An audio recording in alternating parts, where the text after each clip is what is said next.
All right, good evening. So we're looking at this problem here. Rewrite the series with an equivalent series with a new index of summation. These are a bit tricky, so I'm not going to lie to you. These are rough. Okay. So what I'm going to do is I'm going to go ahead and write the three of them out, so we can kind of compare them as we're going through. Okay. So we're going to have sum I is equal from 1 to 3, 5i squared. Excuse me. We're going to have sum of j is equal to 0. Now they give us a little blank here, but we still have 1, 2, 3. So there's three terms. So 0, 1, 2. There's three terms. So we're going to go up to that. Okay. And we're going to say a little k. K is equal to 2. Went up by 1. So we're going to go from 2, 2, 3, 4. Okay. Three terms. Okay. Notice that this started at 1. This went to 0. We decreased by 1. This went up to 2. 1 to 2 is 1. We increased by 1. Okay, so that's not so bad to figure out. You don't always have to count on your fingers, but thankfully these are tiny. Okay, the 5, we're gonna move the 5 outside of the summation immediately. We're not gonna worry about that. Okay, so what's happening here is we have 5 times, right? I is equal to 1, so we have 1 squared, 2 squared, and 3 squared. Yeah. Okay. Whatever that adds up to. Well, 14.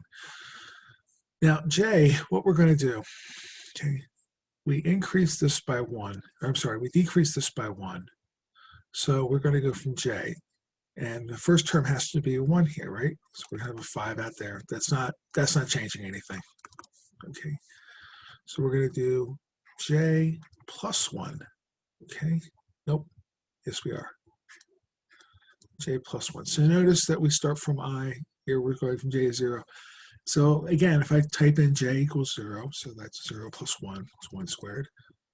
We increase the counter, right, to the next one up. So that's going to be 1. 1 plus 1 is 2. We have 2 squared. And then we increase the counter 1 more. J is going to be 2. 2 plus 1 is 3 squared. Okay. So notice we decreased the counter by 1. We increased the argument by 1. Okay. What do you think is going to happen with this one?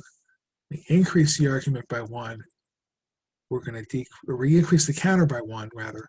We're going to decrease the argument by 1. Okay, so this is going to be 5. And then what's k going to be here, right? We're going to do k minus 1. Let's test that as an idea here. So 2 minus 1, that's 1 squared, right? 3 minus 1 is 2 squared. And then finally, 4 minus 1 is going to be 3 squared. Okay, so it's kind of like a balancing act. Like you're going to decrease this one, but this one increases. This one increases. You're going to decrease that one.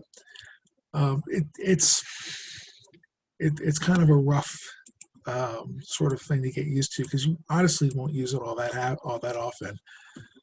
Toward the end of differential equations, your teacher will say, "Hey, remember how to do this?" No. Okay, and then they'll proceed to do it like you're a pro. Okay, but when I teach that class, I have to kind of go back and remember how to do all of this stuff myself. So, despite, if we ever make it seem easy, it's not. It takes some practice. It takes some getting used to. So, but that's how you do it, and that'll work. All right. So hopefully that'll help, and I'll see you guys tomorrow. All right.